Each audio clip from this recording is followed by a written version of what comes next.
ਸਤਿ ਸ਼੍ਰੀ ਅਕਾਲ ਜੀ। ਤੁਸੀਂ ਵੇਖ ਰਹੇ ਹੋ ਪੰਜਾਬ ਮੇਲ USA TV। ਤੁਹਾਡਾ ਸਾਰਿਆਂ ਦਾ ਸਵਾਗਤ ਕਰੰਟ ਨਿਊਜ਼ ਐਂਡ ਵਿਊਜ਼ ਦੇ ਵਿੱਚ। ਮੇਰੇ ਨਾਲ ਨੇ ਜਤਿੰਦਰ ਖੈਰਾ, ਮੈਂ ਹਾਂ ਸੰਜੀਵ ਯਸ਼ ਖੰਨਾ। CM ਪੰਜਾਬ ਨੇ ਇਹ ਆਰਡਰਸ ਕੀਤੇ ਸੀ ਕਿ ਮਿਸ਼ਨ ਕਲੀਨ ਸ਼ੁਰੂ ਕੀਤਾ ਜਾਵੇ, ਆਪਰੇਸ਼ਨ ਕਲੀਨ ਸ਼ੁਰੂ ਕੀਤਾ ਜਾਵੇ। ਚੱਲ ਰਿਹਾ ਪੰਜਾਬ ਸਰਕਾਰ ਦੇ ਹੁਕਮਾਂ ਦੇ ਤਹਿਤ ਪੰਜਾਬ ਪੁਲਿਸ ਕੰਮ ਕਰ ਰਹੀ ਹੈ, ਪੂਰੀਆਂ ਸਿਕਿਉਰਿਟੀ ਫੋਰਸਿਸ ਕੰਮ ਕਰਦੀਆਂ ਪਈਆਂ ਨੇ। 10 ਦਿਨਾਂ ਦੇ ਵਿੱਚ 17 ਅੱਤਵਾਦੀ ਕਾਬੂ ਕੀਤੇ ਗਏ ਨੇ, ਅਸਲਾ ਕਾਬੂ ਕੀਤਾ ਗਿਆ, ਬਾਹਰਲੇ ਮੁਲਕਾਂ ਤੋਂ ਆਇਆ ਹੋਇਆ ਅਸਲਾ ਵੀ ਕਾਬੂ ਕੀਤਾ ਗਿਆ। ਅੱਛਾ, ਜਦੋਂ ਆਪਾਂ ਪੰਜਾਬ ਦੀ ਗੱਲ ਕਰਦੇ ਹਾਂ ਤੇ ਤੁਹਾਨੂੰ ਯਾਦ ਹੋਊਗਾ ਕਿ ਜਦੋਂ ਇਲੈਕਸ਼ਨ ਸੀਗੀਆਂ ਤੇ ਕੈਪਟਨ ਅਮਰਿੰਦਰ ਹੁਣੀ ਲਗਾਤਾਰ ਇਹ ਕਹਿੰਦੇ ਸੀ ਵੀ ਸਰਹੱਦੀ ਸੂਬਾ ਆ, ਔਰ ਮੈਨੂੰ ਲੱਗਦਾ ਕਿ ਸਰਹੱਦੀ ਸੂਬੇ ਹੋਣ ਦੇ ਨਾਤੇ ਸਾਨੂੰ ਨਾ ਇਹਦਾ ਬਹੁਤ ਧਿਆਨ ਰੱਖਣ ਦੀ ਲੋੜ ਹੈ। ਹੁਣ ਅਸੀਂ ਉਹਨੂੰ ਦੋ ਚੀਜ਼ਾਂ ਦਾ ਦੇਖਦੇ ਸੀਗੇ। ਪਹਿਲੀ ਗੱਲ ਤੇ ਕੈਪਟਨ ਅਮਰਿੰਦਰ ਦੀ ਜਿਹੜੀ ਨੇੜਤਾ ਸੀ, ਸਾਨੂੰ ਉਦੋਂ ਹੀ ਪਤਾ ਸੀ ਕਿ BJP ਦੇ ਨਾਲ ਬਹੁਤ ਹੈ। ਦੂਸਰਾ ਅਸੀਂ ਇਹ ਦੇਖਦੇ ਸੀ ਕਿ ਕੈਪਟਨ ਅਮਰਿੰਦਰ ਹੁਣੀ ਜਿਹੜੇ ਨੇ ਉਹ ਹਮੇਸ਼ਾ ਨੈਸ਼ਨਲ ਸਿਕਿਉਰਿਟੀ ਥ੍ਰੈਟ ਨੂੰ ਲੈ ਕੇ ਗੱਲ ਜ਼ਰੂਰ ਕਰਦੇ ਨੇ, ਕਿਉਂਕਿ ਉਹ ਫੌਜੀ ਆ ਚੁੱਕੇ ਨੇ, ਸਾਬਕਾ ਫੌਜੀ ਆ। ਔਰ ਇਹਨਾਂ ਦੋਹਾਂ ਗੱਲਾਂ ਦੇ ਵਿੱਚ ਅਸੀਂ ਦੇਖਿਆ ਸੀਗਾ ਕਿ ਫਿਰ ਵਾਕਈ ਉਹ ਡਰੋਨ ਜਿਹੜੇ ਹਮਲੇ ਆ, ਟਿਫਨ ਬੰਬ ਆਉਣੇ ਸ਼ੁਰੂ ਹੋ ਗਏ ਉਹਨੇ ਦਿਨੀ। ਫਿਰ ਹੁਣ ਜੇ ਅਸੀਂ ਦੇਖਿਆ, ਜਦੋਂ ਨਵੀਂ ਸਰਕਾਰ ਪੰਜਾਬ ਦੇ ਵਿੱਚ ਦੁਬਾਰਾ ਬਣਦੀ ਹੈ ਤੇ ਇੰਟੈਲੀਜੈਂਸ ਇਨਪੁਟਸ ਕਹਿੰਦੀਆਂ ਸੀ ਕਿ ਪੰਜਾਬ ਦੇ ਵਿੱਚ ਜਿਹੜੇ ਅੱਤਵਾਦੀ ਗਤੀਵਿਧੀਆਂ ਆ ਉਹ ਬਹੁਤ ਤੇਜ਼ ਹੋ ਗਈਆਂ। ਅਸੀਂ ਹਰਵਿੰਦਰ ਹਰਿੰਦਾ ਦੀ ਗੱਲ ਕਰਦੇ ਸੀ, ਜਿਹੜਾ ਪਾਕਿਸਤਾਨ ਤੋਂ ਚਲਾਉਂਦਾ ਸੀਗਾ। ਅਸੀਂ ਕਹਿੰਦੇ ਸੀ ਜਿਹੜੇ ਬੈਨ ਆਊਟਫਿਟਸ ਨੇ ਉਹ ਪਾਕਿਸਤਾਨ ਦੇ ਵਿੱਚ ਸ਼ਰਨ ਲੈ ਰਹੇ ਨੇ। ਫਿਰ ਇੱਕ ਜਿਹੜਾ ਖਦਸ਼ਾ ਇਹ ਹੋ ਗਿਆ ਸੀ ਵੀ ਇੱਥੇ ਗੈਂਗ ਜਿਹੜੀਆਂ ਨੇ ਚਲਾਉਂਦੇ ਨੇ, ਉਹਨਾਂ ਦੇ ਉੱਤੇ ਵੀ ਪੈਸਾ ਧੇਲਾ, ਗੋਲੀ ਸਿੱਕਾ ਜਿਹੜਾ ਆ ਉਹ ਲਗਾਤਾਰ ਉਹਨਾਂ ਵੱਲੋਂ ਦਿੱਤਾ ਜਾਂਦਾ ਹੈ, ਜਿਹੜੇ ਕਿ ਪਾਕਿਸਤਾਨ ਦੇ ਵਿੱਚ ਸਰਗਰਮ ਨੇ, ਯਾਨੀ ਅੱਤਵਾਦੀ ਨੇ। ਪਿੱਛੇ ਜੇ 35 ਜਗ੍ਹਾ ਦੇ ਉੱਤੇ ਕੱਲੀਆਂ ਪੰਜਾਬ ਦੇ ਵਿੱਚ ਛਾਪੇਮਾਰੀ ਹੁੰਦੀ ਹੈ। ਤੁਹਾਨੂੰ ਯਾਦ ਹੋਵੇਗਾ ਕਿ ਜੱਗੂ ਭਗਵਾਨਪੁਰੀਆ, ਜਿਹੜੇ ਹਰਵਿੰਦਰ ਰਿੰਦੇ ਦੇ ਮਤਲਬ ਜਿਹੜੀ ਇੱਥੇ ਲਿੰਕ ਸੀਗੇ, ਸਾਰਿਆਂ ਦੇ ਵਿੱਚ ਪਿੰਡਾਂ ਦੇ ਵਿੱਚ ਇੱਕੋ ਟਾਈਮ ਦੇ ਉੱਤੇ ਤਕਰੀਬਨ 6 ਵਜੇ ਉਹ ਪਿੰਡ ਸੀਲ ਕਰ ਦਿੱਤਾ। ਨਾ ਕੋਈ ਪਿੰਡ ਤੋਂ ਬਾਹਰ ਗਿਆ, ਨਾ ਕੋਈ ਅੰਦਰ ਗਿਆ। ਉਦੋਂ ਛਾਪੇਮਾਰੀ ਹੁੰਦੀ ਆ। ਇਹ ਖਬਰ ਇੱਕ ਤਾਂ ਨਾ ਪੋਲੀਟੀਕਲੀ ਅਸੀਂ ਦੋ ਚੀਜ਼ਾਂ ਬਹੁਤ ਸੋਚਦੇ ਹਾਂ ਕਿ ਪੰਜਾਬ ਦੇ ਵਿੱਚ ਨਵੀਂ ਗਵਰਨਮੈਂਟ ਬਣਨਾ ਤੇ ਉਸ ਤੋਂ ਬਾਅਦ ਨੈਸ਼ਨਲ ਏਜੰਸੀਆਂ ਦੀ ਇਹ ਇਨਪੁਟ ਹੋਣਾ, ਇਹ ਕਿਤੇ ਨਾ ਕਿਤੇ ਸਟੈਬਲਿਸ਼ਮੈਂਟ ਦੀਆਂ ਵੀ ਖਬਰਾਂ ਨੇ। ਪਰ ਜੋ ਵਾਕਈ ਇਹ ਗੱਲਾਂ ਹੋ ਰਹੀਆਂ ਨੇ, ਕਿਉਂਕਿ ਇੱਥੇ ਲਗਾਤਾਰ ਜਿਹੜੀਆਂ ਗੈਂਗਸ ਨੇ ਉਹ ਸਰਗਰਮ ਹੋ ਰਹੀਆਂ ਨੇ, ਆਪਸੀ ਟਕਰਾਅ ਦੀ ਗੱਲ ਹੋ ਰਹੀ ਹੈ। ਔਰ ਜਿਹੜਾ ਆਪਾਂ ਕਹਿ ਲਿਆ ਕਿ ਜਿਹੜੀ ਨੈਸ਼ਨਲ ਸਿਕਿਉਰਿਟੀ ਆ, ਉਹਨਾਂ ਨੇ ਤੇ ਇੱਥੇ ਥ੍ਰੈਟ ਵੀ ਦੇ ਦਿੱਤਾ ਸਾਨੂੰ ਕਿ ਯੈਲੋ ਅਲਰਟ ਦੇ ਦਿੱਤਾ ਸੀਗਾ ਵੀ ਪੰਜਾਬ ਦੇ ਵਿੱਚ ਤੁਸੀਂ ਜਿਹੜਾ ਆ ਇਹ ਮੰਨ ਕੇ ਚੱਲੋ ਕਿ ਕਿਤੇ ਨਾ ਕਿਤੇ ਬਹੁਤ ਖਦਸ਼ਾ ਆ। ਇੱਥੋਂ ਦੇ DGP ਜਿਹੜੇ ਗੌਰਵ ਯਾਦਵ ਆ, ਉਹਨੂੰ ਵੀ ਸਪੈਸ਼ਲ ਚਿੱਠੀ, ਉਹਨਾਂ ਨੂੰ ਵੀ ਆਈ ਸੀ ਸਪੈਸ਼ਲ ਚਿੱਠੀ ਕਿ ਤੁਸੀਂ ਲਾਅ ਐਂਡ ਆਰਡਰ ਦੇ ਉੱਤੇ ਨਿਗਾਹ ਰੱਖੋ, ਕਿਉਂਕਿ ਗੈਂਗ ਵਾਰਸ ਹੋ ਸਕਦੀ ਹੈ। ਦੇਖੋ, ਇਹ ਸਾਰਾ ਤੁਸੀਂ ਜੋ ਹਾਲਾਤ ਨੇ ਉਹ ਬਿਆਨ ਕੀਤੇ ਨੇ। ਮੇਨ ਗੱਲ ਇਹ ਹੈ ਕਿ ਇੱਕ ਚੀਜ਼ ਜਿਹੜਾ ਤੁਸੀਂ ਨੁਕਤਾ ਚੁੱਕਿਆ ਕਿ ਇਹ ਗਵਰਨਮੈਂਟ ਐਸਟੈਬਲਿਸ਼ ਹੋਣ ਤੋਂ ਬਾਅਦ ਸਰਗਰਮੀਆਂ ਕਿਉਂ ਵੱਧਦੀਆਂ ਪਈਆਂ ਨੇ। ਇੱਕ ਮੁੱਦਾ ਦੇਖਣ ਵਾਲਾ ਹੈ ਕਿ ਇਸ ਗਵਰਨਮੈਂਟ ਦੇ ਐਸਟੈਬਲਿਸ਼ ਹੋਣ ਤੋਂ ਪਹਿਲਾਂ ਇੰਨੀਆਂ ਸਰਗਰਮੀਆਂ ਸੀ ਸ਼ਾਇਦ ਨਹੀਂ। ਇਹ ਐਕਟੀਵਿਟੀਜ਼ ਹੁਣ ਜ਼ਿਆਦਾ ਹੋ ਗਈਆਂ ਨੇ, ਪੰਜਾਬ ਦਾ ਮਾਹੌਲ ਡਿਸਟਰਬ ਜ਼ਿਆਦਾ ਹੋ ਗਿਆ ਜੀ। ਔਰ ਇਹਦੇ 'ਚ ਦੋਵੇਂ ਚੀਜ਼ਾਂ ਆਉਂਦੀਆਂ ਨੇ। ਕੁਝ ਐਕਸਪਰਟਸ ਇਹ ਮੰਨਦੇ ਨੇ ਕਿ ਕੁਝ ਲੋਕ ਇੱਦਾਂ ਦੇ ਬੈਠੇ ਨੇ ਜਿਹੜੇ ਪੰਜਾਬ ਦਾ ਮਾਹੌਲ ਜਾਣਬੁੱਝ ਕੇ ਖਰਾਬ ਕਰਨਾ ਚਾਹੁੰਦੇ ਨੇ। ਉਹਦੇ ਪਿੱਛੇ ਕਿਤੇ ਨਾ ਕਿਤੇ ਕੋਈ ਪੋਲੀਟੀਕਲ ਨੈਰੇਟਿਵ ਵੀ ਲੁਕਿਆ ਹੋਇਆ ਔਰ ਪੰਜਾਬ ਦਾ ਮਾਹੌਲ ਖਰਾਬ ਕਰਕੇ ਪੰਜਾਬ ਨੂੰ ਸ਼ਾਇਦ ਡਿਸਟਰਬਡ ਸਟੇਟ ਘੋਸ਼ਿਤ ਕਰਨ ਵੱਲ ਵੀ ਇਹ ਇਸ਼ਾਰਾ ਹੋ ਰਿਹਾ। ਦੂਜੀ ਗੱਲ ਇਹ ਹੈ ਕਿ ਵਾਕਈ ਕਿਉਂਕਿ ਅਸੀਂ ਸਰਹੱਦੀ ਸੂਬਾ ਹੈਗੇ ਹਾਂ, ਸਾਰਾ ਬਾਰਡਰ ਹੈ, ਤਾਂ ਕੁਝ ਵੀ ਹੋ ਸਕਦਾ। ਪਹਿਲਾਂ ਵੀ ਹੁੰਦਾ ਰਿਹਾ ਕਿ ਉੱਥੋਂ ਅੱਤਵਾਦੀ ਆਉਂਦੇ ਰਹੇ ਨੇ, ਸਾਡੇ ਆਦਮਪੁਰ ਹਵਾਈ ਅੱਡੇ ਤੱਕ ਵੀ ਪਹੁੰਚੇ, ਪਤਾ ਨਹੀਂ ਕਿੱਥੇ ਕਿੱਥੇ ਪਹੁੰਚੇ, ਤਾਂ ਅਸੀਂ ਸਟੈਪਸ ਵੀ ਲਿੱਤੇ। ਹੁਣ ਇਹ ਦੋਨੋਂ ਚੀਜ਼ਾਂ ਦੇਖਣ ਵਾਲੀਆਂ ਨੇ ਕਿ ਇੱਧਰ ਪਿੱਛੇ ਕਿ ਕੋਈ ਪੋਲੀਟੀਕਲ ਵਿਲ ਹੈ, ਕੋਈ ਪੋਲੀਟੀਕਲ ਪ੍ਰੋਪੇਗੈਂਡਾ ਹੈ, ਜਾਂ ਫਿਰ ਵਾਕਈ ਕੁਝ ਇੱਦਾਂ ਦੀ ਡਿਸਟਰਬੈਂਸ ਹੈ। ਅੱਛਾ, ਤੁਸੀਂ ਇੱਕ ਗੱਲ ਜਿਹੜੀ ਹੈ ਨਾ ਸੰਜੀਵ ਜੀ ਧਿਆਨ ਦੇ ਵਿੱਚ ਰੱਖੋ, ਇਹਦੇ ਵਿੱਚ ਪੋਲੀਟੀਕਲ ਵਿਲ ਤਾਂ ਹਮੇਸ਼ਾ ਹੀ ਹੁੰਦੀ ਆ। ਬਾਕੀ ਦੂਸਰੀ ਗੱਲ ਇਹ ਆਪਾਂ ਕਹਿੰਦੇ ਆ ਵੀ ਜਦੋਂ ਟ੍ਰਾਂਜੀਸ਼ਨ ਆਫ ਪਾਵਰ ਹੁੰਦਾ ਨਾ, ਕਹਿੰਦੇ ਨਾ ਵੀ ਘਰ ਜਦੋਂ ਨਵੀਂ ਵਹੁਟੀ ਅਸੀਂ ਵਿਆਹ ਕੇ ਲਿਆਉਂਦੇ ਆ ਤੇ ਉਹਨੂੰ ਘਰ ਦਾ ਇੰਨਾ ਪਤਾ ਨਹੀਂ ਹੁੰਦਾ। ਉਹਨੂੰ ਜੁਮਾ ਸਿੱਖਦਿਆਂ 2 ਮਹੀਨੇ 3 ਮਹੀਨੇ ਲੱਗ ਹੀ ਜਾਂਦੇ ਆ। ਬਾਹਲੀ ਤੇਜ਼ ਹੋਵੇ ਤਾਂ 1.5 ਮਹੀਨੇ 'ਚ ਸਿੱਖ ਲੈਂਦੀ ਆ। ਤੇ ਕੋਈ ਕੌਲੀ ਹੁਣ ਗੁਆਂਢ ਵਾਲਾ ਹੁੰਦਾ ਕਈ ਵਾਰੀ ਗੁਆਂਢ 'ਚ ਬਣੀ ਨਹੀਂ ਹੁੰਦੀ, ਤੇ ਹੁਣ ਜਦੋਂ ਸੱਸ ਘਰੇ ਨਹੀਂ ਤਾਂ ਉਹ ਮਲਕ ਦੇਣੇ ਕਹਿੰਦੇ ਵੀ ਸਾਨੂੰ ਦੁੱਧ ਦਾ ਗਲਾਸ, ਖੰਡ ਦੀ ਕੌਲੀ, ਉਹ ਕਹਿੰਦੀ ਵੀ ਗੁਆਂਢ ਆਵੇ ਚਲੋ ਦੇ ਦਿੰਦੇ ਇਹਨਾਂ ਨੂੰ। ਫਿਰ ਹੌਲੀ ਫਿਰ ਉਹਨੂੰ ਪਤਾ ਲੱਗ ਜਾਂਦਾ ਵੀ ਇਹ ਗੁਆਂਢ ਚੰਦਰਾ ਹੈ ਕਿ ਕਿੱਦਾਂ ਦਾ, ਵੀ ਇਹਨੂੰ ਦੇਣਾ ਹੈ, ਉਹਦੇ ਨਾਲ ਵਰਤਾਅ ਕਰਨਾ ਕਿ ਨਹੀਂ ਕਰਨਾ, ਹੈ ਨਾ। ਇਹ ਦੇਖੋ, ਜਿੱਦਾਂ ਹੁਣ ਗੁਆਂਢੀ ਫਾਇਦਾ ਲੈਂਦੇ ਨਾ ਵੀ ਨਵੀਂ ਬਹੂ ਆਈ ਆ ਵੀ ਚਲੋ ਅਸੀਂ ਫਾਇਦਾ ਲੈ ਲੈਂਦੇ ਹਾਂ। ਇੱਦਾਂ ਹੀ ਜਿਹੜੀਆਂ ਇਹ ਗਤੀਵਿਧੀਆਂ ਹੁੰਦੀਆਂ ਨਾ, ਇਹ ਵੀ ਇੱਦਾਂ ਹੁੰਦੀਆਂ। ਜਦੋਂ ਟ੍ਰਾਂਜੀਸ਼ਨ ਆਫ ਪਾਵਰ ਹੁੰਦਾ ਨਾ, ਉਹਨਾਂ ਨੂੰ ਪਤਾ ਹੁੰਦਾ ਕਿ ਉਹ ਵਿੱਚ ਖਲਾ ਆ, ਹਾਲੇ ਲਾਅ ਐਂਡ ਆਰਡਰ ਵੀ ਉਨਾ ਸਟਰੋਂਗ ਨਹੀਂ ਹੈਗਾ, ਹਾਲੇ ਗਵਰਨਮੈਂਟ ਨੂੰ ਸਮਝਣ ਦੀ ਗੱਲ ਹੁੰਦੀ ਹੈ। ਉਹ ਉਸ ਸਮੇਂ ਸੱਟ ਮਾਰਦੇ ਆ। ਤੁਸੀਂ ਦੇਖਿਓ, ਜਾਂ ਤਾਂ ਸੱਟ ਉਦੋਂ ਵੱਜਦੀ ਹੁੰਦੀ ਜਦੋਂ ਇਲੈਕਸ਼ਨਸ ਹੁੰਦੀਆਂ, ਜਾਂ ਫਿਰ ਉਦੋਂ ਵੱਜਦੀ ਜਦੋਂ ਨਵੀਂ ਗਵਰਨਮੈਂਟ ਫਾਰਮਡ ਹੋ ਕੇ ਉਹ ਹਨੀਮੂਨ ਪੀਰੀਅਡ 'ਤੇ ਹੁੰਦੀ ਆ। ਐਗਜ਼ੈਕਟਲੀ। ਤੁਸੀਂ ਦੇਖੋ ਨਾ, ਕਿਉਂਕਿ ਥਾਂ ਥਾਂ ਦੇ ਉੱਤੇ ਨਾਅਰੇਬਾਜ਼ੀ, ਨਾਅਰੇ ਲਿਖੇ ਜਾਣਾ, ਖਾਲਿਸਤਾਨ ਦੀ ਗੱਲ ਹੋਣਾ, ਇਹ ਵੀ ਨਵੀਂ ਗਵਰਨਮੈਂਟ ਫਾਰਮ ਹੋਣ ਤੋਂ ਬਾਅਦ ਹੋਇਆ ਜੀ। ਸੋ ਇਹ ਸਾਰੀਆਂ ਗੱਲਾਂ ਇਸ ਤਰਫ ਵੀ ਸੰਕੇਤ ਕਰਦੀਆਂ ਨੇ ਕਿ ਕਿਤੇ ਨਾ ਕਿਤੇ ਕੋਈ ਪੋਲੀਟੀਕਲ ਨੈਰੇਟਿਵ ਸੈੱਟ ਕਰਨ ਦੀ ਕੋਸ਼ਿਸ਼ ਕੀਤੀ ਜਾ ਰਹੀ ਹੈ ਕਿ ਪੰਜਾਬ ਇੱਕ ਡਿਸਟਰਬਡ ਸਟੇਟ ਆ, ਇਹਨੂੰ ਕਿਸੇ ਤਰ੍ਹਾਂ ਹੋਰ ਤਰ੍ਹਾਂ ਨਾਲ ਟਰੀਟ ਕੀਤਾ ਜਾਏ। ਸ਼ਾਇਦ ਇਹ ਵੀ ਇਹਦੇ ਪਿੱਛੇ ਮਨਸ਼ਾ ਹੋ ਸਕਦੀ ਹੈ। ਜੋ ਸਟ੍ਰੈਟਜੀ ਬਣਾਉਣ ਵਾਲੇ ਨੇ, ਐਕਸਪਰਟਸ ਨੇ, ਉਹਨਾਂ ਦੀ ਇਹ ਵੀ ਰਾਏ ਹੈ। ਦੂਸਰੀ ਰਾਏ ਇਹ ਹੈ ਕਿ ਵਾਕਈ ਕੁਝ ਇੱਦਾਂ ਦੀਆਂ ਗਤੀਵਿਧੀਆਂ ਹੋ ਰਹੀਆਂ ਨੇ, ਪਰ ਦੋਵੇਂ ਕੇਸਾਂ ਦੇ ਵਿੱਚ ਇਹ ਹੈ ਕਿ ਪ੍ਰਸ਼ਾਸਨ, ਜਿੱਦਾਂ ਗੌਰਵ ਯਾਦਵ ਜੀ ਕਹਿ ਰਹੇ ਨੇ ਸਾਡੇ, ਕਿ ਪੁਲਿਸ ਦੇ ਚੀਫ ਨੇ, ਤੇ ਉਹਨਾਂ ਦੇ ਉੱਤੇ ਤਾਂ ਜ਼ਿੰਮੇਵਾਰੀ ਬਹੁਤ ਜ਼ਿਆਦਾ ਵੱਧ ਜਾਂਦੀ ਹੈ ਵਾਕਈ। ਔਰ ਦੂਜੀਆਂ ਪੁਲਿਸ ਦੇ ਖਿਲਾਫ ਜੋ ਰਿਪੋਰਟਾਂ ਆ ਰਹੀਆਂ ਨੇ, ਜਿਸ ਤਰ੍ਹਾਂ ਗੈਂਗਸਟਰ ਭੱਜ ਜਾਂਦੇ ਨੇ, ਜਿਸ ਤਰ੍ਹਾਂ ਜੇਲ੍ਹਾਂ ਦੇ ਵਿੱਚ ਸਾਨੂੰ VIP ਟ੍ਰੀਟਮੈਂਟ ਦੇਖਣ ਨੂੰ ਮਿਲਦਾ, ਮੋਬਾਈਲ ਫੋਨ ਦੇਖਣ ਨੂੰ ਮਿਲਦੇ ਨੇ, ਸਾਨੂੰ ਇਹ ਪਤਾ ਲੱਗਦਾ ਕਿ ਕਿਤੇ ਨਾ ਕਿਤੇ ਕੋਈ ਨਾ ਕੋਈ ਪੁਲਿਸ ਅਫੀਸ਼ੀਅਲ ਵਿੱਚ ਇਨਵੋਲਵ ਹੈ, ਤਾਂ ਜਾ ਕੇ ਇਹ ਸਭ ਹੋ ਰਿਹਾ। ਵਾਕਈ ਆਪਾਂ ਕੱਲ ਵੀ ਗੱਲ ਕੀਤੀ ਸੀ ਮਨਪ੍ਰੀਤ ਮੰਨਾ, ਬਿਲਕੁਲ, ਫਿਰੋਜ਼ਪੁਰ ਜੇਲ੍ਹ ਦੀ ਤੁਸੀਂ ਗੱਲ ਕਰਦੇ ਸੀ ਵੀ ਉਹਦੇ ਕੋਲ ਮੋਬਾਈਲ ਮਿਲਿਆ, ਚੈਕਿੰਗ ਹੋਈ ਤੇ ਉਹ ਕਹਿੰਦੇ ਜੀ ਮੋਬਾਈਲ ਤੋੜਨ ਲੱਗਾ ਪਰ ਟੁੱਟਿਆ ਨਹੀਂ, ਫਿਰ ਆਪਦਾ ਕੰਧ 'ਚ ਸਿਰਾ ਮਾਰਦਾ ਰਿਹਾ। ਇਹ ਬੜੇ ਸਾਰੇ ਟੈਕਟਿਕਸ ਆ। ਆਪਾਂ ਕੱਲ ਵੀ ਗੱਲ ਕਰਦੇ ਸੀ ਵੀ ਚਲੋ ਠੀਕ ਹੈ ਮੋਬਾਈਲ ਮਿਲ ਗਿਆ, ਪਰ ਮੋਬਾਈਲ ਆਇਆ ਕਿਸ ਰਾਏ? ਇੱਕ ਨਹੀਂ, ਦੋ ਨਹੀਂ, 3 ਮੋਬਾਈਲ ਜਿਹੜੇ ਆ ਉਹ ਚੈਕਿੰਗ 'ਚ ਮਿਲੇ ਆ। ਫਿਰ ਕਿੱਦਾਂ ਆ ਜਾਂਦੇ? ਤੁਸੀਂ ਇੰਨੀਆਂ ਅਣਗਹਿਲੀਆਂ ਵਰਤਦੇ ਆ। ਬਿਲਕੁਲ ਸਹੀ ਗੱਲ ਹੈ। ਔਰ ਹਜੇ ਵੀ ਮੇਰਾ ਖਿਆਲ ਜਿਹੜੀ ਨਿਊਜ਼ ਆਉਂਦੀ ਹੋਏਗੀ ਨਾ, ਫਿਲਟਰ ਹੋ ਕੇ ਆਉਂਦੀ ਹੋਏਗੀ, ਫਿਲਟਰ ਹੋ ਕੇ ਆਉਂਦੀ ਵਾਕਈ। ਅੰਦਰ ਪਤਾ ਨਹੀਂ ਕੀ ਕੁਝ ਚੱਲਦਾ ਪਿਆ, ਇਹ ਵੀ ਹੈ। ਔਰ ਅੰਦਰ ਬਹਿ ਕੇ ਗਰੁੱਪਸ ਨੂੰ ਵੀ ਆਪਰੇਟ ਕਰਦੇ ਨੇ, ਇਹ ਵੀ ਇੱਕ ਸੋਚਣ ਵਾਲੀ ਗੱਲ ਹੈ ਕਿ ਇਹ ਲੋਕ, ਇਸ ਤੱਕ ਕਿ ਫੇਸਬੁੱਕ ਪੋਸਟਾਂ ਵੀ ਉੱਥੋਂ ਪੈਂਦੀਆਂ ਸੀ ਕਿ ਸਾਡੇ ਇੰਟੈਲੀਜੈਂਸ, ਜਿਹੜੀ ਇੰਟੈਲੀਜੈਂਸ ਸਰਵਿਸ ਹੈ ਸਾਡੀ, ਉਹਨਾਂ ਨਾਲੋਂ ਜ਼ਿਆਦਾ ਇੰਟੈਲੀਜੈਂਟ ਨੇ ਇਹ ਗੈਂਗਸਟਰਸ, ਇਹ ਜਿਹੜੇ ਬੈਠੇ ਹੋਏ ਨੇ ਜੇਲ੍ਹਾਂ ਦੇ ਵਿੱਚ। ਗਤੀਵਿਧੀਆਂ ਤੋਂ ਤਾਂ ਇਹੀ ਲੱਗਦਾ ਜੀ। ਬਿਲਕੁਲ, ਇਹਦਾ ਮਤਲਬ ਜਾਂ ਤਾਂ ਤੁਸੀਂ ਅਣਗਹਿਲੀ ਕਰਦੇ ਹੋ ਜਾਂ ਵਾਕਈ ਫਿਰ ਉਹ ਜ਼ਿਆਦਾ ਸਮਾਰਟ ਨੇ, ਟੈਕਨੋਲੋਜੀ ਨੂੰ ਜ਼ਿਆਦਾ ਅੱਛੀ ਤਰ੍ਹਾਂ ਯੂਜ਼ ਕਰਨਾ ਜਾਣਦੇ ਨੇ। ਫਿਰ ਇਹ ਸਾਡੀ ਕਮੀ ਹੈ, ਸਾਡੀ ਕਾਬਲੀਅਤ ਉੱਤੇ ਕੁਐਸਚਨ ਮਾਰਕ ਲੱਗਦਾ। ਸੋ ਇਹ ਸਭ ਗੱਲਾਂ ਦੇਖਣੀਆਂ ਪੈਣਗੀਆਂ। ਪਰ ਇਹਦੇ ਵਿੱਚ ਰਗੜਿਆ ਕੌਣ ਜਾਂਦਾ? ਆਮ ਆਦਮੀ, ਆਮ ਲੋਕ ਰਗੜੇ ਜਾਂਦੇ ਨੇ। ਔਰ ਮਾਨ ਸਾਹਿਬ ਇਸ ਨੂੰ ਲੈ ਕੇ ਕਿੰਨਾ ਸਿੰਸੀਅਰਲੀ, ਕਿਉਂਕਿ ਉਹ ਤਾਂ CM ਨੇ, ਸਿੰਸੀਅਰਲੀ ਤਾਂ ਚੱਲ ਹੀ ਰਹੇ ਨੇ, ਕਿਉਂਕਿ ਚੱਲਣਾ ਪੈਣਾ। ਦੂਜੀ ਗੱਲ ਇਹ ਆ ਕਿ ਜਿਹੜੀ ਸਾਡੀ ਐਡਵਾਈਜ਼ਰੀ ਕਮੇਟੀ ਬਣੀ ਹੈ ਰਾਘਵ ਚੱਡਾ ਜੀ ਵਾਲੀ, ਉਹ ਕੀ ਸਟੈਪ ਲੈ ਰਹੀ ਹੈ? ਇਹ ਸਭ ਗੱਲਾਂ ਵੀ ਦੇਖਣ ਨੂੰ ਮਿਲਦੀਆਂ ਨੇ ਕਿ ਸਿਰਫ ਇਹੀ ਦਿਖਾਉਣਾ ਕਿ ਅਸੀਂ ਬੱਲੇ ਬੱਲੇ, ਅਸੀਂ ਬੱਲੇ ਬੱਲੇ, ਤੇ ਜੇ ਕੋਈ ਇਦਾਂ ਦਾ ਸੈਂਸਿਟਿਵ ਇਸ਼ੂ ਆ ਜਾਵੇ ਤਾਂ ਪੁਲਿਸ ਨੂੰ ਫੜੋ। ਗੌਰਵ ਸਾਹਿਬ ਕਿੱਥੇ ਨੇ?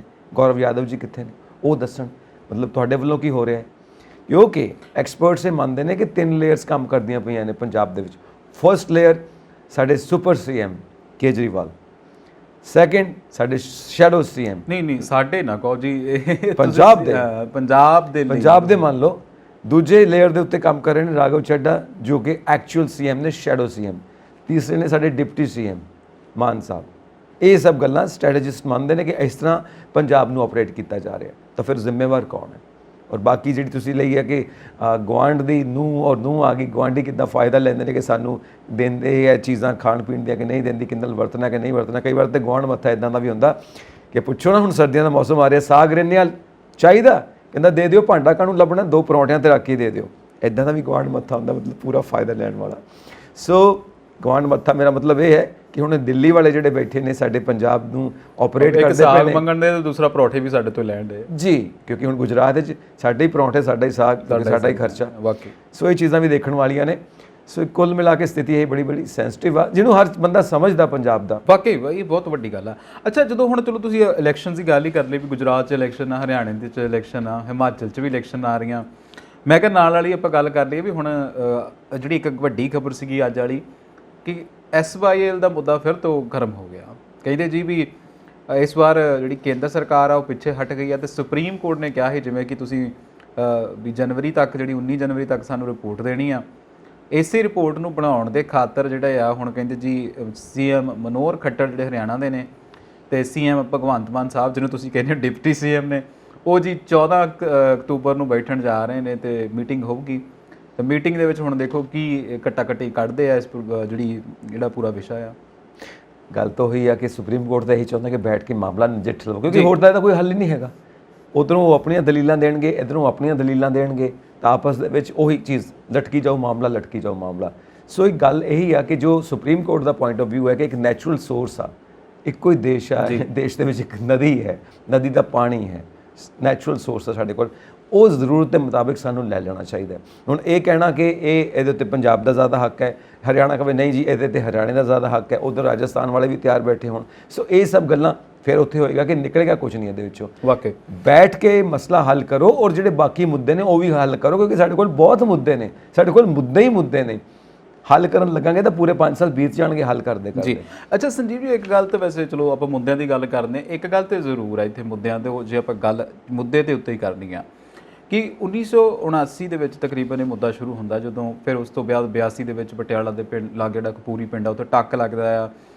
ਇੰਦਰਾ ਗਾਂਧੀ ਉਸ ਸਮੇਂ ਪ੍ਰਾਈਮ ਮਿਨਿਸਟਰ ਸੀਗੇ। ਫਿਰ 85 ਦੇ ਵਿੱਚ ਮੋਰਚੇ ਲੱਗਦੇ ਆ ਸ਼੍ਰੋਮਣੀ ਅਕਾਲੀ ਦਲ ਦੇ ਵੱਲੋਂ, ਤੇ ਉਹ ਬਹੁਤ ਕੁਝ ਹੋ ਜਾਂਦਾ, ਫਿਰ ਉਹ ਰੁਕ ਜਾਂਦਾ ਆ। ਫਿਰ ਆਪਾਂ ਦੇਖਿਆ ਵੀ 2016 ਦੇ ਵਿੱਚ ਜੀ ਉਹ ਪੱਟਣੀ ਸ਼ੁਰੂ ਕਰ ਦਿੱਤੀ ਨਹਿਰ, ਤੇ ਉਸੇ ਸਾਲ ਦੇ ਵਿੱਚ ਸੁਪਰੀਮ ਕੋਰਟ ਨੇ ਸਟੇਟਸ ਕੋ ਲਾ ਦਿੱਤਾ, ਜਿਉਂ ਤਿਉਂ ਜਿਹਨੂੰ ਅਸੀਂ ਕਹਿੰਦੇ ਆ ਸਟੇਟਸ ਕੋ ਲਾ ਦਿੱਤਾ। ਤੇ ਫਿਰ ਉਸ ਤੋਂ ਬਾਅਦ ਉਹ ਗੱਲ ਬਣੀ ਹੀ ਨਹੀਂ ਅੱਗੇ। ਉਹਨਾਂ ਨੇ ਬੈਂਚ ਬਣਾਇਆ ਸੀਗਾ 5 ਮੈਂਬਰਾਂ ਦਾ, ਉਸ ਤੋਂ ਬਾਅਦ ਫਿਰ ਹੁਣ ਦੁਬਾਰਾ ਇਹ ਮੁੱਦਾ ਜਿਹੜਾ ਆ ਅੱਜ ਆਪਾਂ ਕਹਿੰਦੇ ਆ ਕਿ 2022 ਆ ਤੇ ਅਕਤੂਬਰ ਮਹੀਨਾ ਹੋ ਗਿਆ। ਇਹ ਤਰੀਕਾਂ ਜਿਹੜੀਆਂ ਨੇ ਨਾ, ਇਹ ਤਰੀਕਾਂ ਵੱਧਦੀਆਂ ਗਈਆਂ, ਦਸਤੂਰੇ ਬਾਅਦ ਦਸਤੂਰ ਹੁੰਦਾ ਗਿਆ। ਇੰਦਰਾ ਗਾਂਧੀ ਹੁਣੀ ਫੌਤ ਹੋ ਜਾਂਦੇ ਆ, ਫਿਰ ਬੜੇ ਸਾਰੇ ਪ੍ਰਾਈਮ ਮਿਨਿਸਟਰ ਆਉਂਦੇ ਆ, ਬੜੇ ਸਾਰੇ ਹਰਿਆਣਾ ਦੇ ਸੀਐਮ ਬਦਲਦੇ ਆ, ਬੜੇ ਸਾਰੇ ਇੱਥੇ ਪੰਜਾਬ ਆਪਣੇ 'ਚ ਸੀਐਮ ਬਦਲਦੇ ਆ, ਪਰ ਮੁੱਦਾ ਨਹੀਂ ਉਹਨਾਂ ਨੇ ਚੱਕਿਆ ਹੈਗਾ। ਮੁੱਦਾ ਉਹ ਇਹਦਾ ਉਵੇਂ ਰੱਖਿਆ ਹੈਗਾ, ਕਿਉਂਕਿ ਜਦੋਂ ਦੇਖੋ ਜਦੋਂ ਅਸੀਂ ਕਹਿੰਦੇ ਆ ਸਾਡੇ ਕੋਲੇ ਪਾਵਰ ਆ, ਸਾਡੇ ਕੋਲੇ ਇਹ ਸਾਰੇ ਮੁੱਦੇ ਆ, ਫਿਰ ਮੈਨੂੰ ਇਹ ਤੁਹਾਡੀ ਗੱਲ ਵਾਕਈ ਚੇਤਾ ਆਉਂਦੀ ਹੁੰਦੀ ਵੀ ਮੁੱਦੇ ਤਾਂ ਖਤਮ ਕਰਨ ਨੂੰ ਨਹੀਂ ਹੁੰਦੇ, ਮੁੱਦੇ ਤਾਂ ਮੁੱਦਤਾਂ ਤੱਕ ਚੱਲਣ ਨੂੰ ਹੁੰਦੇ ਜਿਨ੍ਹਾਂ ਦੇ ਉੱਤੇ ਸਿਰਫ ਰੋਟੀਆਂ ਸੇਕਣੀਆਂ। ਨਹੀਂ ਤੇ ਇਹ ਜਦੋਂ ਇਹ ਮੁੱਦਾ ਆਪਾਂ ਕਹਿੰਦੇ ਆ ਵੀ ਜਦੋਂ ਪਾਣੀ ਦਾ ਮੁੱਦਾ ਲੋਕਾਂ ਨੂੰ ਸਮਝਾਇਆ ਜਾਣਾ ਸੀ ਉਸ ਸਮੇਂ, ਤਾਂ ਉਦੋਂ ਸਮਝਾ ਕੇ ਮੁੱਦੇ ਨੂੰ ਹੱਲ ਕੀਤਾ ਜਾ ਸਕਦਾ ਸੀ। ਵਾਕਈ ਤੁਹਾਡੀ ਗੱਲ ਸਹੀ ਆ ਵੀ ਕੁਦਰਤ ਦੀ ਨਿਆਮਤ ਦੇ ਉੱਤੇ ਅਸੀਂ ਕਹੀਏ ਕਿ ਇੱਕ ਬੰਦੇ ਦਾ ਅਸਰ ਆ, ਉਹ ਤੇ ਕਿਸੇ ਬੰਦੇ ਦਾ ਅਸਰ ਨਹੀਂ ਆ। ਕਈ ਵਾਰ ਅਸੀਂ ਬੰਨ੍ਹ ਮਾਰ ਲੈਂਦੇ ਨਦੀਆਂ ਨੂੰ, ਤੇ ਜਦੋਂ ਬੰਨ੍ਹ ਤੋੜਦੀ ਆ ਤੇ ਫਿਰ ਉਹ ਅਜਿਹਾ ਕੁਛ ਤੋੜ ਕੇ ਲੈ ਜਾਂਦੀ ਜਿਹੜਾ ਕਦੇ ਸੋਚਿਆ ਵੀ ਨਹੀਂ ਹੁੰਦਾ ਨਾ। ਮੈਂ ਨਾ ਖੈਰਾ ਜੀ ਨੈੱਟ ਦੇ ਉੱਤੇ ਸਰਫਿੰਗ ਕਰਦਾ ਪਿਆ ਸੀ, ਉੱਤੇ 'ਚ ਮੈਨੂੰ ਹਜੇ ਚੇਤਾ ਨਹੀਂ ਕਿ ਕਿਹੜੇ ਦੇਸ਼ ਦੇ 2 ਬਾਰਡਰਸ ਨੇ, ਉਹਦੇ ਵਿੱਚੋਂ ਨਦੀ ਲੰਘਦੀ ਆ ਜੀ, ਬੜੀ ਸਾਫ਼ ਪਾਣੀ ਔਰ ਬੜਾ ਸਵੱਛ ਪਾਣੀ। ਹੁਣ ਉਹ ਜਿਹੜੀ ਉਹ ਨਦੀ ਆ ਉਹ ਬਾਰਡਰ ਬਣਿਆ ਹੋਇਆ ਕਿ ਤੁਸੀਂ ਵੀ ਉਹਦੇ ਨੇੜੇ ਨਹੀਂ ਆਉਣਾ ਤੇ ਉਹਨੇ ਵੀ ਉਹਦੇ ਨੇੜੇ ਨਹੀਂ ਆਉਣਾ, ਦੋਨਾਂ ਦੇਸ਼ਾਂ ਦੇ ਕਿਸੇ ਵੀ ਬੰਦੇ ਨੇ ਕੋਲ ਨਹੀਂ ਆਉਣਾ, ਗੋਲੀ ਵੱਜੂਗੀ। ਉਹ ਨਦੀ ਵਿਚਾਰੀ ਲੰਘਦੀ ਪਈ ਆ। ਮੈਂ ਕਿਹਾ ਜੇ ਨਦੀ ਇੱਕ ਇਨਸਾਨ ਵਾਕਣ ਸੋਚੇ ਕਿ ਮੇਰੇ ਲੰਘਣ ਦਾ ਕਿਹਨੂੰ ਫਾਇਦਾ ਹੋ ਰਿਹਾ, ਕਿਸੇ ਨੂੰ ਵੀ ਨਹੀਂ, ਮੈਂ ਤਾਂ ਪਾਣੀ ਲੰਘੀ ਜਾ ਰਿਹਾ, ਪਾਣੀ ਲੰਘੀ ਜਾ ਰਿਹਾ, ਜਿਹੜਾ ਕੋਈ ਕੋਲ ਆਊਗਾ ਗੋਲੀ ਵੱਜੂਗੀ। ਹੁਣ ਉਹ ਕੁਦਰਤੀ ਸੋਮ ਹੈ। ਹੁਣ ਜੇ ਉਹ ਬਹਿ ਕੇ ਨਜਿੱਠ ਲੈਣ ਕਿ ਤੁਸੀਂ ਵੀ ਪਾਣੀ ਵਰਤੋ ਤੇ ਅਸੀਂ ਵੀ ਪਾਣੀ ਵਰਤੀਏ, ਹਾਂ ਜੀਵ ਜੰਤੂ ਆ ਕੇ ਪਾਣੀ ਪੀਂਦੇ ਨੇ, ਉਹ ਵੱਖਰੀ ਗੱਲ ਹੈ, ਪਰ ਇਨਸਾਨ ਨਹੀਂ। ਦੇਖੋ ਇਹ ਹੁਣ ਪੋਲੀਟੀਕਲ ਕੋਈ ਵੀ ਗੱਲ ਹੈ, ਮੁੱਦਾ ਹੁੰਦਾ ਨਹੀਂ, ਮੁੱਦਾ ਪੈਦਾ ਕੀਤਾ ਜਾਂਦਾ ਪੋਲੀਟੀਕਲ ਇੰਟਰਸਟ ਵਾਸਤੇ ਪੈਦਾ ਕੀਤਾ ਜਾਂਦਾ ਸਰ, ਉੱਥੇ ਵੀ ਪੋਲੀਟੀਕਲ ਇੰਟਰਸਟ ਹੈ। ਹੁਣ ਨੈਚੁਰਲ ਸੋਮਾ ਅਸੀਂ ਬਿਲਕੁਲ ਬੇਕਾਰ ਕੀਤਾ ਹੋਇਆ। ਸੋ ਇਸ ਤਰ੍ਹਾਂ ਦਾ ਇਹ ਸਿਸਟਮ ਹੈ। ਹੁਣ ਤੁਸੀਂ ਦੇਖੋ ਵੱਡੇ ਬਾਦਲ ਸਾਹਿਬ ਨੇ ਕਿਉਂ ਨਹੀਂ ਮੁੱਦਾ ਚੁੱਕਿਆ, ਵਾਜਪਾਈ ਸਾਹਿਬ ਦੇ ਨੇੜੇ ਸੀਗੇ, ਉਹ ਕਾਫੀ ਬਹੁਤ ਨੇੜੇ ਸੀਗੇ। ਆਪਾਂ ਬੜੇ ਸਾਰੇ ਮੁੱਦਿਆਂ ਦੀ ਗੱਲ ਕਰਦੇ ਹਾਂ ਵੀ ਚੰਡੀਗੜ੍ਹ ਦਾ ਮੁੱਦਾ ਕਿਉਂ ਨਹੀਂ ਚੁੱਕਿਆ, ਪੰਜਾਬ ਯੂਨੀਵਰਸਿਟੀ ਚੰਡੀਗੜ੍ਹ ਦਾ ਵੀ ਮੁੱਦਾ ਸੀਗਾ, ਫਿਰ ਬੜੇ ਸਾਰੇ ਹੋਰ ਮੁੱਦੇ ਜਿਹੜੇ ਹੱਲ ਹੋ ਜਾਣੇ ਚਾਹੀਦੇ ਸੀਗੇ, ਕਿਉਂ ਨਹੀਂ ਹੱਲ ਹੋਏ। ਔਰ ਵਾਜਪਾਈ ਸਾਹਿਬ ਬੜੇ ਕੰਸੀਡਰੇਬਲ ਪ੍ਰਾਈਮ ਮਿਨਿਸਟਰ ਰਹੇ। ਵਾਕਈ ਉਹ ਐਕਚੁਅਲ ਚ ਅਸੀਂ ਉਹਨਾਂ ਨੂੰ ਕਹਿੰਦੇ ਆ ਕਿ is a public man, he is a public man, ਹੈ ਨਾ। ਹੁਣ ਤਾਂ ਜਿੱਦਾਂ ਸਾਰੇ ਲੋਕ ਬਦਲ ਗਏ, ਹੁਣ ਤਾਂ ਪੋਲੀਟੀਸ਼ੀਅਨਸ ਵੀ ਇਦਾਂ ਵਿੱਚ ਸੈਲੀਬ੍ਰਿਟੀ ਪੋਲੀਟੀਸ਼ੀਅਨਸ ਆ ਜਾਂਦੇ ਆ, ਉਹਨਾਂ ਕੋਲੇ ਨਾ ਦਿਖਾਉਣ ਨੂੰ ਬਹੁਤ ਕੁਛ ਆ ਤੇ ਕਰਨ ਨੂੰ ਕੁਛ ਨਹੀਂ। ਮੈਨੂੰ ਹਜੇ ਵੀ ਚੇਤੇ ਕਿਤੇ ਪੁਰਾਣੀ ਰਿਕਾਰਡਿੰਗਸ ਮਿਲਦੀਆਂ ਨੇ। ਵਾਜਪਾਈ ਜੀ ਜਦੋਂ ਪਾਵਰ 'ਚ ਨਹੀਂ ਰਹੇ, ਜਦੋਂ ਪਹਿਲਾਂ ਵੀ ਆਈ ਸੀ ਇੱਕ ਵਾਰੀ ਬੀਜੇਪੀ ਦੀ ਗਵਰਨਮੈਂਟ, ਜਨਤਾ ਪਾਰਟੀ, ਉਦੋਂ ਪਹਿਲਾਂ ਕਾਂਗਰਸ ਸੀਗੀ, ਫਿਰ ਇਹ ਆ ਗਏ, ਫਿਰ ਇਹ ਹਟ ਗਏ, ਫਿਰ ਕਾਂਗਰਸ ਆ ਗਈ, ਤੇ ਉਹ ਚੀਨੀ ਦੇ ਉੱਤੇ ਬੋਲ ਰਹੇ ਸੀ। ਉਸ ਵਕਤ ਚੀਨੀ ਜਿੱਦਾਂ ਦੀ ਉਦੋਂ ਮਹਿੰਗਾਈ ਸੀ, ਕਹਿੰਦੇ ਬਈ ਜਦੋਂ ਕਾਂਗਰਸ ਸੀ ਪਹਿਲਾਂ, ਉਦੋਂ ਚੀਨੀ ਦੀ ਕੀਮਤ ਇੰਨੀ ਸੀ, ਅਸੀਂ ਆ ਕੇ ਘਟਾ ਦਿੱਤੀ, 2 ਰੁਪਏ ਲੈ ਆਏ, ਹੁਣ ਫਿਰ 3 ਰੁਪਏ ਜਾਂ 4 ਰੁਪਏ ਹੋ ਗਈ ਹੈ। ਕੀ ਗੱਲ ਬਈ, ਜਿਹੜੀ ਅਸੀਂ ਚੀਨੀ ਖਵਾਉਂਦੇ ਸੀ ਉਹ ਮਿੱਠੀ ਨਹੀਂ ਸੀਗੀ ਜਿਹੜੀ ਅਸੀਂ 2 ਰੁਪਏ 'ਚ ਖਵਾਉਂਦੇ ਸੀ? ਕਾਂਗਰਸ ਯਾਦ ਆ ਉਸ ਸਮੇਂ ਬੜਾ ਇਹਨਾਂ ਨੇ ਗੱਡਿਆਂ ਤੇ ਬੈਠ ਕੇ ਲੋਕ ਸਭਾ ਵੱਲ ਨੂੰ ਵੀ ਇਹਨਾਂ ਦਾ ਵੀ ਰੱਖਿਆ ਸੀਗਾ, ਤੇ ਉਹ ਬੜਾ ਖਬਰਾਂ ਦੇ ਵਿੱਚ ਆਇਆ ਸੀ। ਉਹ ਬਹੁਤ ਅੱਛੇ ਵਕਤਾ ਵੀ ਸੀਗੇ ਔਰ ਕੰਸੀਡਰੇਬਲ ਸੀਗੇ। ਦ ਮੇਨ ਪੁਆਇੰਟ ਇਜ਼ ਕਿ ਉਦੋਂ ਬਾਦਲ ਸਾਹਿਬ ਨੇ, ਵੱਡੇ ਬਾਦਲ ਸਾਹਿਬ ਨੇ ਮੁੱਦਾ ਕਿਉਂ ਨਹੀਂ ਚੱਕਿਆ ਚੰਡੀਗੜ੍ਹ ਦਾ, ਹੋਰ ਪੰਜਾਬ ਦੇ ਮਸਲਿਆਂ ਦਾ, ਕਿਉਂਕਿ ਬਹੁਤ ਨੇੜੇ ਨੇ ਔਰ ਪੰਜਾਬ ਦੇ ਵਿੱਚ ਕੋਲੈਬੋਰੇਸ਼ਨ ਰਹੀ ਹੈ, ਦੋਨੋਂ ਪਾਰਟੀਆਂ ਦੀ ਭਾਈਵਾਲ ਰਹੇ ਨੇ। ਸੋ ਉਦੋਂ ਇਹ ਗੱਲਾਂ ਆਪਾਂ ਬੜੇ ਸਾਰੇ ਮੁੱਦੇ ਗੱਲ ਕਰਦੇ ਸੀਗੇ ਵੀ ਜਦੋਂ ਹੁਣ ਰੌਲਾ ਪੈ ਗਿਆ ਸੀ ਵੀ ਚੰਡੀਗੜ੍ਹ ਦਾ, ਵੀ ਅਸੀਂ ਉਦੋਂ ਵੀ ਕਹਿੰਦੇ ਸੀ ਵੀ ਇੰਨੇ ਸਾਰੇ ਸਰਕਾਰ ਰਹੇ ਆ, 5 ਵਾਰ ਮੁੱਖ ਮੰਤਰੀ ਰਹਿਣਾ, ਫਿਰ ਵਿਧਾਇਕ ਪਤਾ ਨਹੀਂ ਤੁਸੀਂ ਕਿੰਨੇ ਵਾਰੀ ਰਹੇ ਹੋ, ਕਿਉਂ ਨਹੀਂ ਤੁਸੀਂ ਪੰਜਾਬ ਦੇ ਬਾਰੇ ਸੋਚਦੇ? ਪਰ ਜਦੋਂ ਹੁਣ ਤੁਸੀਂ ਓਪੋਜੀਸ਼ਨ 'ਚ ਬੈਠੇ ਹੋ ਇਸ ਸਮੇਂ, ਤੇ ਉਸ ਸਮੇਂ ਤੁਹਾਨੂੰ ਹੁਣ ਉੱਪਰੋਂ ਸ਼ਾਇਦ ਤੁਸੀਂ ਕੋਠਾ ਵੱਡਾ ਕਰ ਲਿਆ, ਵੀ ਤੁਹਾਨੂੰ ਹੁਣ ਥੱਲੇ ਜੂੰ ਤੁਰੀ ਜਾਂਦੀ ਵੀ ਦਿਖਦੀ ਆ, ਤੇ ਤੁਸੀਂ ਉਹ ਵੀ ਕਹਿੰਦੇ ਆ ਵੀ ਪੰਜਾਬ 'ਚ ਜੂੰ ਆ ਗਈ, ਵੀ ਪਹਿਲਾਂ ਨਹੀਂ ਤੁਹਾਨੂੰ ਦਿਖਦਾ, ਪਹਿਲਾਂ ਤੁਸੀਂ ਕੰਗੀਆਂ ਵਾਹ ਕੇ ਜੂਆਂ ਪਿੱਛੇ ਸਿੱਟਣ ਡੇ ਸੀ, ਉਦੋਂ ਨਹੀਂ ਚੇਤਾ ਤੁਹਾਨੂੰ। ਚਲੋ ਹੁਣ ਸ਼੍ਰੋਮਣੀ ਅਕਾਲੀ ਦਲ ਦੇ ਅੰਦਰ ਆਪਣਾ ਵੀ ਇੱਕ ਪੰਗਾ ਪਿਆ ਹੋਇਆ ਹੈ ਕੋਆਰਡੀਨੇਸ਼ਨ ਕਮੇਟੀ ਨੂੰ ਲੈ ਕੇ ਜੀ, ਕਿ ਕੋਆਰਡੀਨੇਸ਼ਨ ਕਮੇਟੀ ਦੇ ਮੈਂਬਰਸ ਕੌਣ ਹੋਣਗੇ, ਕਿਹਦੇ ਕੋਲੇ ਹੱਕ ਹੋਏਗਾ। ਉਧਰੋਂ ਸ਼੍ਰੋਮਣੀ ਅਕਾਲੀ ਦਲ ਔਰ ਉਧਰੋਂ SGPC ਦੇ ਧਾਮੀ ਸਾਹਿਬ ਵੀ ਉਹ ਵੀ ਵਿੱਚ ਦਖਲਅੰਦਾਜ਼ ਨੇ। ਸੋ ਇਹ ਮਾਮਲਾ ਇੰਨਾ ਭਖਿਆ ਹੋਇਆ ਹੈ ਕਿ ਇਸ ਵਕਤ ਮਤਲਬ ਇਹ ਵੀ ਕਿਤੋਂ ਨਾ ਕਿਤੋਂ ਡਰ ਬਣਿਆ ਕਿ ਕਿਤੇ ਕੋਈ ਮੈਂਬਰ ਸਾਹਿਬਾਨ ਸ਼੍ਰੋਮਣੀ ਅਕਾਲੀ ਦਲ ਨਾਲੋਂ ਟੁੱਟ ਨਾ ਜਾਣ, ਆਪਸ 'ਚ ਖੇਰੋਂ ਨਾ ਹੋ ਜਾਣ। ਦੇਖੋ ਜਦੋਂ ਤੁਸੀਂ ਸ਼੍ਰੋਮਣੀ ਅਕਾਲੀ ਦਲ ਦੀ ਗੱਲ ਕਰਦੇ ਆ ਤੇ ਫਿਰ ਨਾਲ ਹੀ ਤੁਸੀਂ ਐਸਜੀਪੀਸੀ ਦੀ ਗੱਲ ਕਰਦੇ ਆ, ਮੈਨੂੰ ਸਮਝ ਨਹੀਂ ਆਉਂਦਾ ਹੁੰਦਾ ਮੈਂ ਕਿਹੜੇ ਵਿਸ਼ੇ ਦੋਨੋਂ ਇੱਕੋ ਹੀ ਚੀਜ਼ ਲੱਗਦੀ ਮੈਨੂੰ ਕਈ ਵਾਰ। ਹਾਂ ਮੈਂ ਉਹੀ ਗੱਲ ਆ, ਤੁਸੀਂ ਆਪਾਂ ਬੜੀ ਵਾਰੀ ਪਿੱਛੇ ਵੀ ਗੱਲ ਕੀਤੀ ਵੀ ਇੱਕੋ ਜਿਹੀ ਚੀਜ਼ ਲੱਗਦੀ ਆ, ਕਿਉਂਕਿ ਇੱਦਾਂ ਲੱਗਦਾ ਵੀ ਉਹ ਹਰਜਿੰਦਰ ਸਿੰਘ ਧਾਮੀ ਜੁੜ ਗਏ, ਉਸ ਤੋਂ ਬਾਅਦ ਪ੍ਰਧਾਨ ਬਣ ਗਏ ਉਹ, ਕਿਉਂਕਿ ਅਕਸਰ ਅਸੀਂ ਧਾਮੀ ਸਾਹਿਬ ਨੂੰ ਮਿਲਦੇ ਸੀ, ਇਹਨਾਂ ਦੇ ਬੁਲਾਰੇ ਵੀ ਰਹੇ ਉਹ, ਇਹਨਾਂ ਦੇ ਸ਼੍ਰੋਮਣੀ ਅਕਾਲੀ ਦਲ ਦੇ ਉਹ ਵੀ ਸੀਗੇ ਲੀਗਲ ਐਡਵਾਈਜ਼ਰ ਸੀਗੇ। ਤੇ ਉਹ ਹੁਣ ਚੀਜ਼ ਵਾਕਈ ਤੁਹਾਡੀ ਗੱਲ ਤਾਂ ਸਹੀ ਆ ਬਿਲਕੁਲ, ਮੈਨੂੰ ਵੀ ਦਿਲ ਆਦਾ ਹੁੰਦਾ ਕਈ ਵਾਰੀ। ਔਰ ਫਿਰ ਉੱਤੋਂ ਹਰਪ੍ਰੀਤ ਸਿੰਘ ਕਹਿ ਦਿੰਦੇ ਆ ਜੀ ਜੰਮੂ 'ਚ ਜਾ ਕੇ ਵੀ ਜੇ ਤੁਸੀਂ ਪੰਜਾਬ ਨੂੰ ਬਚਾਉਣਾ ਜਾਂ ਧਰਮ ਨੂੰ ਬਚਾਉਣਾ ਤਾਂ ਤੁਸੀਂ ਸ਼੍ਰੋਮਣੀ ਅਕਾਲੀ ਦਲ ਨੂੰ ਇਸ ਵਾਰ ਵੋਟਾਂ ਪਾ ਲਓ। ਤੇ ਗੱਲ ਤੁਹਾਡੀ ਸਹੀ ਆ। ਕੋਆਰਡੀਨੇਸ਼ਨ ਕਮੇਟੀ ਦੇਖੋ ਫਰਕ ਤਾਂ ਪੈ ਗਿਆ, ਬਿਲਕੁਲ ਪੈ ਗਿਆ। ਵੱਡੇ ਬਾਦਲ ਸਾਹਿਬ ਦੀਆਂ ਸਟ੍ਰੈਟਜੀਆਂ ਨੂੰ ਲੋਕ ਕੁਝ ਹੋਰ ਸੀਗੇ। ਹੁਣ ਕੋਆਰਡੀਨੇਸ਼ਨ ਕਮੇਟੀ ਜਦੋਂ ਆਪਾਂ ਕਹਿੰਦੇ ਨਾ ਵੀ ਪਿੱਛੇ ਜੇ ਜਦੋਂ ਜਦੋਂ ਹੁਣ ਆਹ ਮੋਸ਼ਨ ਆਇਆ ਸੀਗਾ ਤਾਂ ਮਨਪ੍ਰੀਤ ਆਲੀ ਨੇ ਵੀ ਕਹਿੰਦੇ ਜਿਹੜੀ ਵੋਟ ਆ ਉਹ ਇੱਧਰ ਪਾ ਦਿੱਤੀ ਸੀ, ਕਹਿੰਦੇ ਖਰੇ ਵੀ 92 ਦੇ 93 ਵੋਟਾਂ ਹੋ ਗਈਆਂ ਸੀਗੀਆਂ ਤੇ 91 ਤੋਂ 93, ਕਿਉਂਕਿ ਇੱਕ ਜਿਹੜੇ ਬੈਠੇ ਸੀਗੇ ਉਹਨਾਂ ਦੀ ਤਾਂ ਨਹੀਂ ਗਿਣੀ ਜਾਂਦੀ ਸੀ ਨਾ, ਜਿਹੜੇ ਸਪੀਕਰ ਸਾਹਿਬ ਸੀਗੇ, ਬਾਕੀ ਦੋ ਜਣੇ ਜਿਹੜੇ ਅਕਾਲੀ ਦਲ ਵਾਲੇ ਬੈਠੇ ਸੀ ਉਹਨਾਂ ਨੇ ਪਾਤੀਆਂ ਤੇ 92 ਵਿਧਾਇਕ ਤੇ ਜਾਂ 91 ਵਿਧਾਇਕ ਤੇ 93 ਵੋਟਾਂ ਹੋ ਗਈਆਂ ਸੀਗੀਆਂ ਜੀ। ਤਾਂ ਤੂੰ ਮਨਪ੍ਰੀਤ ਵਾਲੀ ਦੀ ਵੀ ਆਪਾਂ ਗੱਲ ਕਰਦੇ ਆਂ ਵੀ ਉਹਨਾਂ ਨੇ ਵੀ ਪਾ ਦਿੱਤੀ। ਹੁਣ ਗੱਲ ਤੇ ਇਹ ਹੀ ਆ ਵੀ ਦੇਖੋ ਜਦੋਂ ਲੋਕਾਂ ਦੇ ਸਾਹਮਣੇ ਮਨਪ੍ਰੀਤ ਵਾਲੀ ਨੇ ਬੜੀ ਸੋਹਣੀ ਗੱਲ ਕਹੀ ਸੀ ਵੀ ਦੇਖੋ ਇਹਨਾਂ ਦੀ ਬੜੀ ਸੋਹਣੀ ਗੱਠ-ਜੱਟ ਸੀਗੀ, ਪੰਜਾਬ ਦੇ ਮੁੱਦੇ ਉਦੋਂ ਵੀ ਨਹੀਂ ਹੱਲ ਹੋਏ। ਫਿਰ ਜੇ ਸਾਡੇ ਕਹਿੰਦੇ ਵੀ ਅਸੀਂ ਆਪਦੀਆਂ ਸਰਕਾਰਾਂ ਸਹਿਮ ਮੁੱਦੇ ਨਹੀਂ ਲੋਕਾਂ ਦੇ ਹੱਲ ਕਰਾ ਸਕਦੇ, ਫਿਰ ਸਾਡੀ ਪਾਰਟੀ ਨੂੰ ਦੇ ਪ੍ਰਧਾਨ ਦੀ ਗਲਤੀ ਆ, ਪਰ ਸੀਐਮ ਦੀ ਗਲਤੀ ਹੁੰਦੀ ਆ ਜੀ। ਹੋਮ ਮਿਨਿਸਟਰੀ ਇਹਨਾਂ ਕੋਲੇ, ਵੱਡੇ ਮੰਤਰਾਲੇ ਇਹਨਾਂ ਦੇ ਕੋਲ ਆ। ਮਨਪ੍ਰੀਤ ਵਾਲੀ ਤੋਂ ਕੀ ਸੀਗਾ, ਅਗਲਾ 2 ਵਾਰੀ ਆਪਣੇ ਦਾਖਾਂ ਉੱਥੋਂ ਵਿਧਾਇਕ ਰਹਿ ਚੁੱਕੇ ਨੇ। ਅਗਲਾ ਤਾਂ ਕਹੂਗਾ ਵੀ ਹੈ ਨਾ ਵੀ ਸਾਡੇ ਜਿਹੜੇ ਲੋਕ ਦੇਖੋ ਜਿਹਨੂੰ ਜਿਹੜੇ ਲੋਕ ਚੁਣਦੇ ਆ, ਚਾਹੇ ਉਹ ਜੋ ਮਰਜ਼ੀ ਹੁਣ ABCD ਹੋਵੇ, ਜਿਹਨੇ ਲੋਕ ਨੂੰ ਚੁਣਿਆ ਉਹਨੇ ਨਹੀਂ ਇਹ ਦੇਖਣਾ ਵੀ ਪਾਰਟੀ ਕਿਹਦੀ ਹੈ, ਇਹਨੂੰ ਫੰਡ ਮਿਲਿਆ ਕਿ ਨਹੀਂ ਮਿਲਿਆ। ਅਗਲੇ ਨੇ ਤਾਂ ਇਹ ਦੇਖਣਾ ਵੀ ਇਹਨੇ ਸਾਡਾ ਕੰਮ ਕਰਾਇਆ ਨਹੀਂ ਕਰਾਇਆ। ਅਗਲੇ ਨੂੰ ਵੋਟ ਬਥੇਰੀਆਂ। ਹੁਣ ਜਿਹਨੇ ਆਪਣੇ ਲੋਕਾਂ ਬਾਰੇ ਸੋਚਣਾ, ਜਿਹਨੂੰ ਦਰਦ ਆ ਜੀ, ਉਹਨੇ ਤਾਂ ਸੰਦੀਪ ਜੀ ਇਹ ਗੱਲ ਕਹਿਣੀ ਆ। ਇਹ ਹੁਣ ਕੋਆਰਡੀਨੇਸ਼ਨ ਕਮੇਟੀ ਦੇ ਉੱਤੇ ਮੈਂ ਸੇਮ ਤਰਜ਼ ਦੇ ਉੱਤੇ ਆ ਜਾਂਦਾ।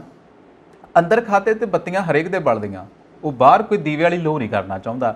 ਉਹ ਸਿੰਪਲ ਜੀ ਹੁੰਦੀ ਨਾ ਗੱਲ, ਆਪਾਂ ਕਹਾਣੀ ਸੁਣਦੇ ਹੁਣ ਵੀ ਟੱਲੀ ਕੌਣ ਬੰਨੇ, ਸਹੀ ਹੈ ਗੱਲ ਆ ਨਾ ਵੀ ਟੱਲੀ ਨਹੀਂ ਬਣਨਾ ਚਾਹੁੰਦਾ।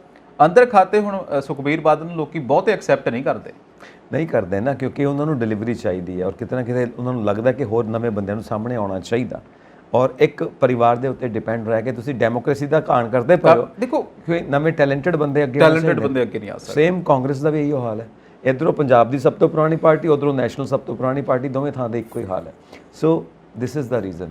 ਔਰ ਪਬਲਿਕ ਹਮੇਸ਼ਾ ਬਦਲਾਅ ਚਾਹੁੰਦੀ ਆ, ਪਰ ਬਦਲਾਅ ਹੋਣਾ ਵੀ ਚਾਹੀਦਾ। Change is the law of nature. ਜੇ ਤੁਸੀਂ ਖੜੋਤ ਲੈ ਕੇ ਆਓਗੇ, ਪਾਣੀ ਵੀ ਖੜ ਗਿਆ ਤੇ ਉਹ 'ਚੋਂ ਸਮੈਲ ਆਉਣੀ ਸ਼ੁਰੂ ਹੋ ਜਾਂਦੀ ਹੈ। ਇਸ ਕਰਕੇ ਵਗਦੇ ਰਹਿਣਾ ਚਾਹੀਦਾ। ਨਿਤ ਨਵੇਂ ਬੰਦੇ ਆਉਣੇ ਚਾਹੀਦੇ ਨੇ, ਤਾਂ ਹੀ ਪਾਰਟੀ ਦਾ ਇੰਟਰਸਟ ਬਣਿਆ ਰਹਿੰਦਾ, ਲੋਕਾਂ ਦਾ ਇੰਟਰਸਟ ਬਣਿਆ ਰਹੇਗਾ।